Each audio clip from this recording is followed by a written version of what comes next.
Hello, it's me, Liberty, and I am here with a message. So I'm not sure if this is about preventing us from reacting or recognizing the subtle abuse, but I have been going over the last relationship I had. It's been a long time now, and I've been processing it. I'm a slow processor, y'all know that by now. But it's taken me months to actually process like the subtle disrespect that really triggered my desire to react. So I know for me, it was really hard for me to recognize the subtle disrespects. But it added up so much that it felt like it was like psychologically abusive at the end of the relationship, the totality of it. Because honestly, I didn't really recognize. I mean, I would recognize the disrespect, but like I'm a mostly humble person, so I'll like be like, okay, like maybe that was disrespectful. Maybe it's just my ego. Like, but Spirit actually showed me like the very last one that it was so blatant that Spirit had to like knock some sense into me to show me, hey, this is disrespectful, and I'm going to show you this karma to prove it to you. Literally, so the last time we ever had contact, I needed to have a surgery done, and I was asking for breakfast to be made for me because they told me I needed to eat before the surgery. And I ended up almost passing out during the surgery anyway, even though I did eat breakfast. But he didn't want to make me breakfast at all. Like, he just kept like fighting with me, and I was just like, that, all right, whatever. And so I just kept like countering, like, you know, I need food. And he had a car repair that needed done at the same time that morning. So I was like, all right, like, we'll take the car, we'll go to my appointment, whatever. So finally he was like, all right, whatever, I'll make breakfast. And I was like, thank you. And like, this was going to be like the last day I ever spent with him anyway. So it was like Spirit was giving me like a chance to like get my closure and spend like one last day.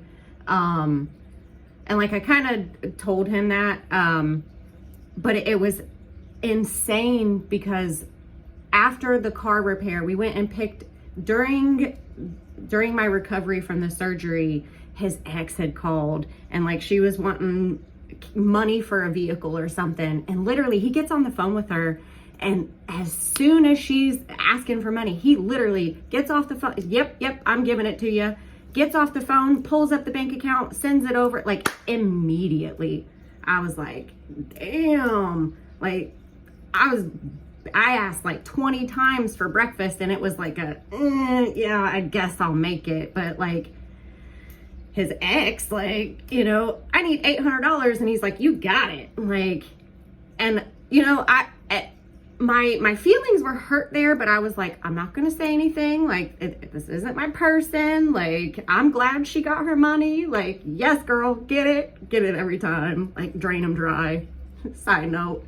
But just the disrespect of it reminded me so much of like the disrespect that had gone on the entire relationship, of just what I needed never mattered, never came first. It was always, but other people mattered. Other people came first. Like, if they needed something, it was immediate. If I needed something, I had to ask like 10 times and wait. And like, so after we picked up his car, we bring it back home. Well, there was even more disrespect like, there was just so much layered disrespect. Like, we go to get out of the vehicle to go get to get his vehicle, and instead of opening my door, like, I couldn't use my arm because I had just had surgery, he opens his kid's door instead of my door. And I was like, that's really disrespectful and like harmful, because like, I just had surgery. Like, shouldn't you be taking care of me? But whatever. And I was like, all right, whatever. I'm just gonna let it go. And then we get it the next day, I guess, hit on the way home. Something had happened to the car. I don't know. But I shit you not, he took it to the dealership the next day, and the dealership told him it was $800 to fix it. And that was Spirit showing me with karma right there, like, bitch, if you don't see this disrespect right in front of your face, blatant disrespect, I'm gonna show you karma immediate so that you understand. And I was like, damn. Like, all that disrespect I had just been kind of pushing to the side, like, oh, he didn't mean it like that. Or there was always plausible deniability. Like, I could always, you know, like me telling him, don't pick a jumpy movie because I have PTSD, and he picks the jumpiest movie he can find. And, you know, when I'm talking afterward, I'm like, you know, I said no jumpy, and like, you picked the jumpiest one. And there was plausible deniability of like, he didn't know that it was a jumpy, like, but it's like, now looking back, there were so many, like every single interaction, there was so much just subtle disrespect. Not enough to point a finger and say, that is disrespectful, that is abusive, don't do this anymore. But enough that it triggered my anxiety and my insecurity, and at sometimes my rage. Like, I could feel myself like boiling under the surface. And I was like, I'm not going to say anything. I'm going to let it go. And now I'm sitting here and I'm like, I wish I would have said more. I wish in the moment I would have gotten reactionary, but I was so terrified of me getting to that point of me being reactionarily abusive. So it was like, I never wanted to say anything unless it was text afterward. Cause like text afterward, it's like, I'm not in the moment and I'm not likely to get violent. Cause I always worried like, that just this level of psychological abuse could make me react to that level. And luckily I got away before it ever got to that point. But now I'm looking back, and I should have said something, should have pointed it out, should have spoken up somehow, because honestly, it helped. When I finally did speak up, I realized he refused to apologize, like would not apologize. Like, that's narcissistic red flag, you know, right there. The no apology thing, and the going back to the exes anytime we had a problem. Instead of talking to me, he would talk to his ex about me. Like, so there were so many narcissistic red flags there too. So I'm glad that I didn't like fight back in the moment, but when I finally did fight back, I did realize this man is never going to apologize. He is intentional with what he is doing. And honestly, it stopped our relationship, because by me trying to hold him accountable, he was like, you know, this is why we can't have a relationship.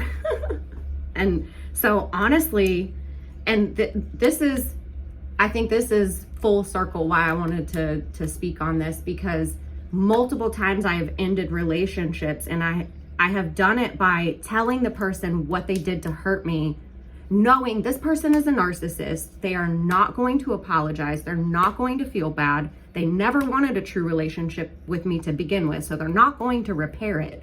Knowing all of this, like telling them what they did wrong is going to end this relationship.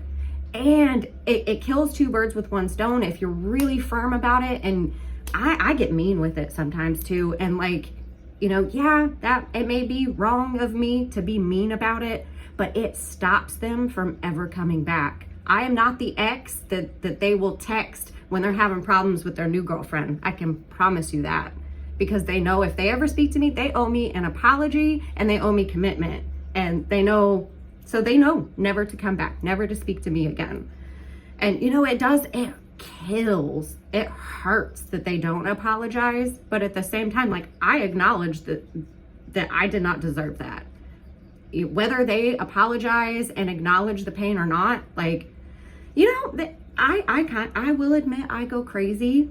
And every once in a while, like maybe once or twice a year, I'll send them a text message and I'll be like, you know, you broke my heart, blah, blah, blah. You shattered my soul. Like, don't you feel bad for breaking an innocent heart? But honestly, it keeps them from ever coming back.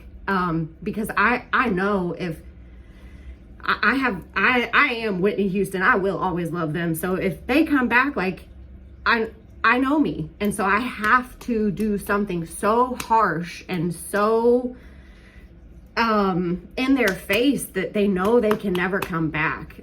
Because that was the thing and one of those subtle things was, instead of speaking to me, he would text his exes about problems with me. And so I'm never gonna be that girl. Like, like, because that's what hurt me. Like, so I want to abruptly prevent them from ever doing I guess it's called hoovering.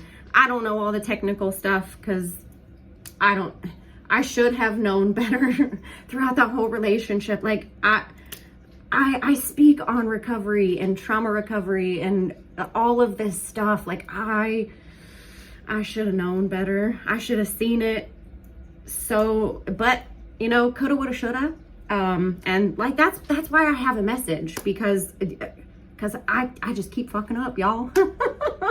I keep learning so many lessons so that I can share with other people, I guess, and tell them, you know, all my stupid moves. So hopefully they do less stupid moves. I don't know. But I really like, I shouldn't say I enjoyed the karma, but I enjoyed that I got to like actually see the karma play out immediate. So Spirit was like, this is clearly disrespect, and if you can't see it, like, we're gonna smack you upside the face with it. Because it was like the $800 jumping right up to give to her, and then the very next day, $800 car repair. Like, I was like, ooh, Spirit. But yeah, I am so grateful overall. Like, I'm grateful that I overcame and I had that experience, even though it still hurts. I still cry over it almost every day. You know, when I remember all this subtle stuff, I'm just crying, being like, I don't know why somebody would do that, but you know, it's getting better, and I'm recognizing, like, Spirit banned me from ever having another abusive relationship ever again. And like, I thought I had already banned myself from that, but I knew what I was doing when I was going into this. Like, I knew I needed the cycle. I knew I needed to close it differently. I knew that I needed to learn a lesson here, that there was a definitive reason for all of this. I still don't know what it is. And it may take me like years to find out the definitive reason for all of this, but I think the message overall is, when somebody does do something blatantly disrespectful, to see if you can call them out and see if they're going to apologize, or see how they react, if they blame you, or if they try to attack you, or if they go silent on you for days. Like, that's going to determine whether or not you can even have a long-term relationship, and whether they're like healthy and safe. So yeah, I kind of wish I would have had the skills to confront the subtle disrespect, but at the same time, I didn't really notice it until Spirit really knocked me upside the head with it. So it's like, now I'm gonna notice all the subtle disrespect. So from now on, I'm gonna start, hopefully, hopefully I have learned my lesson this time. But which I think I have, because like I said, I thought I had banned myself from abusive relationships, but Spirit has now banned me. Like, the message I got yesterday was so funny. It was like, I am banned from all toxic relationships, abusive relationships, and godly marriages. because we all know, you know, the godly marriage is the one that puts women at the most risk of abuse. So, yeah. I don't know. This has been a wild healing season for me. But yeah, overall, I think I'm there. So yeah, I'm sure there'll be more to come, but yeah, like, notice that disrespect, the subtle ones. Just make sure that you can notice them, even if they can't be labeled something specific like abuse. Because the way that it made my body feel, like, there were points where I just boiled with rage. So I think that's the overall important thing to share. So yeah, I think that's all I got for now. I love y'all. Bye.